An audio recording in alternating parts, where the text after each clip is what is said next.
묵상하심으로 6월 17일 수요일 새벽 기도회를 시작하겠습니다.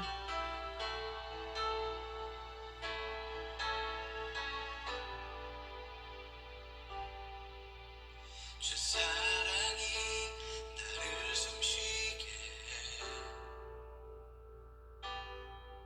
세상 그 어떤 어려움 속에도 주 은혜로 나를 돌보시며 세상 끝날까지 지켜주시네. 주님만이 내 아픔 아시며 주님만이 내 맘 어루만지네. 어느 누구도 나를 향하신 주님의 사랑을 끊을 수 없네. 주님만이 내 능력이시며 주님만이 나의 구원이시네. 어느 누구도 나를 향하신 주님의 사랑을 끊을 수 없네.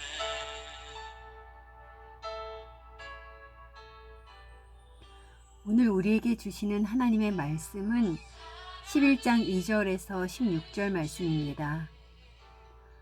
너희가 모든 일에 나를 기억하고 또 내가 너희에게 전하여 준 대로 그 전통을 너희가 지킴으로 너희를 칭찬하노라.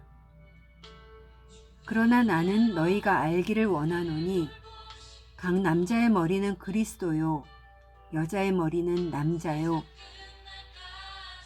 그리스도의 머리는 하나님이시라.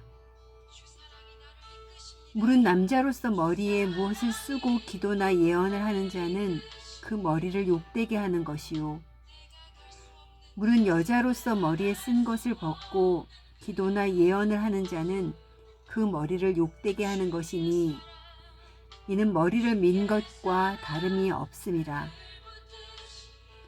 만일 여자가 머리를 가리지 않거든 깎을 것이요 만일 깎거나 미는 것이 여자에게 부끄러움이 되거든 가릴지니라. 남자는 하나님의 형상과 영광이니 그 머리를 마땅히 가리지 않거니와 여자는 남자의 영광이니라. 남자가 여자에게서 난 것이 아니요 여자가 남자에게서 났으며 또 남자가 여자를 위하여 지음을 받지 아니하고 여자가 남자를 위하여 지음을 받는 것이니 그러므로 여자는 천사들로 말미암아 권세 아래에 있는 표를 그 머리에 둘지니라. 그러나 주 안에는 남자 없이 여자만 있지 않고 여자 없이 남자만 있지 아니하니라. 이는 여자가 남자에게서 난 것 같이 남자도 여자로 말미암아 났음이라.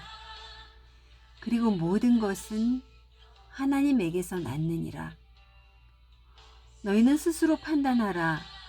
여자가 머리를 가리지 않고 하나님께 기도하는 것이 마땅하냐?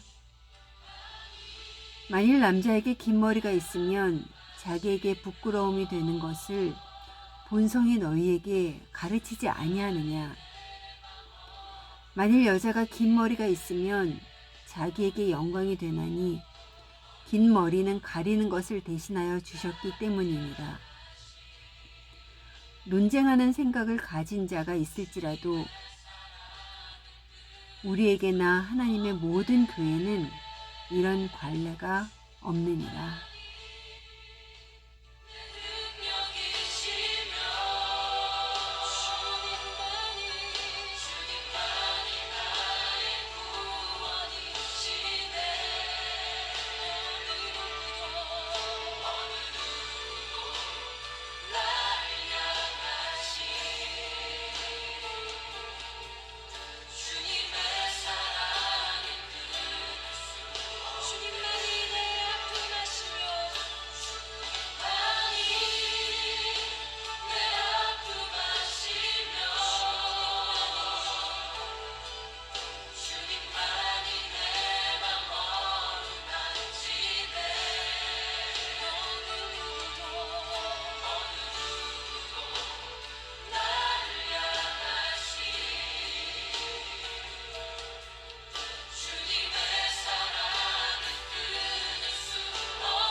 사도 바울은 오늘 본문인 11장부터 11장까지는 예배에 관련된 것에 대하여 언급을 합니다.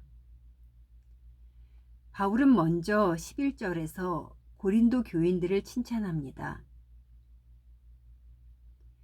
그 당시의 문화는 여자들은 남자들보다 열등하다고 생각했습니다. 그래서 여자들에게는 중요한 역할을 맡기지 않았습니다. 그러나 사도 바울은 그리스도 안에서 하나이기에 차별이 없다고 가르쳤습니다. 사도 바울이 갈라디아서 3장 28절에도 너희는 유대인이나 헬라인이나 종이나 자유자나 남자나 여자나 다 그리스도 안에서 하나이니라 라고 말했습니다. 고린도 교인들은 여자들도 차별 없이 예배에 참여하며 한 예배 공동체가 되었습니다. 그래서 사도 바울은 너희가 모든 일에 나를 기억하고 또 내가 너희에게 전하여 준 대로 그 전통을 너희가 지킴으로 너희를 칭찬한다고 하였습니다. 그런데 바울이 말한 평등함에 대해 해석을 잘못한 사람들이 있었던 것 같습니다. 바울은 이러한 칭찬 후에 2절에서 그러나 라고 말을 시작합니다. 교회의 예배 때에 머리에 무엇을 쓰는 것에 대한 내용입니다. 3절에서 5절입니다. 그러나 나는 너희가 알기를 원하노니 각 남자의 머리는 그리스도요 여자의 머리는 남자요 그리스도의 머리는 하나님이시라. 물은 남자로서 머리에 무엇을 쓰고 기도나 예언을 하는 자는 그 머리를 욕되게 하는 것이요 물을 여자로서 머리에 쓴 것을 벗고 기도나 예언을 하는 자는 그 머리를 욕되게 하는 것이니 이는 머리를 민 것과 다름이 없음이라. 당시 풍습은 여자의 외적 상징으로 머리에 무엇을 써야 했습니다. 그런데 교회 안에서 남자가 머리에 무엇을 쓰고 기도나 예언을 하는 사람들이 있었고 여자가 머리에 무엇을 쓰지 않고 기도나 예언을 하는 사람이 있었던 것 같습니다. 당시 여자가 쓰던 것을 벗는다는 것은 여성의 부도덕함을 나타내는 것이었습니다. 바울이 머리에 수건을 쓰는 문제를 다루고 있는 이유는 하나님께 드려지는 예배 가운데 이러한 오해를 받지 말자는 것이었습니다. 교회 안에서 이루어지는 일이지만 이를 지켜보는 사회는 교회를 부도덕함의 공동체로 또 동성연애의 공동체로 오해할 수 있었습니다. 그러한 것으로 인해 다른 사람들로 인해 교회의 이름이 오르락내리락하고 또 하나님의 이름을 망령되이 부르게 하는 결과를 가져오기도 합니다. 교회는 공동체 안에서도 오해를 불러일으킬 행동을 삼가야 하지만 사회가 교회를 바라보는 관점에도 주의를 기울여야 합니다. 바울이 당시의 사람들처럼 남성 우월주의가 있어서 이러한 것을 언급했다면 여성이 함께 예배드리면서 기도나 예언을 하는 것도 막았을 것입니다. 그러나 11절과 11절에서 이렇게 말합니다. 그러나 주 안에는 남자 없이 여자만 있지 않고 여자 없이 남자만 있지 아니하니라. 이는 여자가 남자에서 난 것 같이 남자도 여자로 말미암아 났음이라. 그리고 그 모든 것은 하나님에게서 났으니라. 바울은 창세기 2장에 근거하여 말했습니다. 하나님께서는 남자가 온전해지도록 그의 갈빗대 하나를 취하여 여자를 만들었습니다. 서로가 서로를 채워주어야 하는 존재라는 것입니다. 골로새서 18장에서 24절 말씀에서도 보면 남편과 아내의 역할을 아내는 남편에게 복종하고 남편은 아내를 사랑하여 아름다운 가정 공동체를 만들어 가야 한다고 했습니다. 이렇게 남자와 여자는 구별되지만 서로를 채워주며 아름다운 공동체가 되어야 하는 것이 하나님의 창조 질서인 것입니다.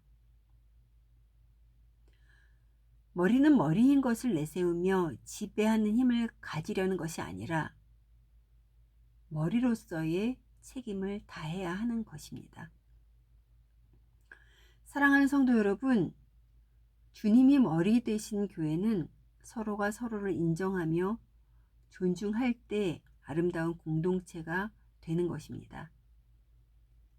그렇게 하나 되어 오직 주님의 영광만이 나타나는 교회 말입니다. 그러한 교회가 될 때에 사회가 교회를 향하여 바라보는 눈도 부드러워질 것입니다. 오늘 하루도 주님이 주인 되신 교회를 세워 나아가기 위해 나의 삶의 행동을 살피는 하루가 되시기를 간절히 소원합니다.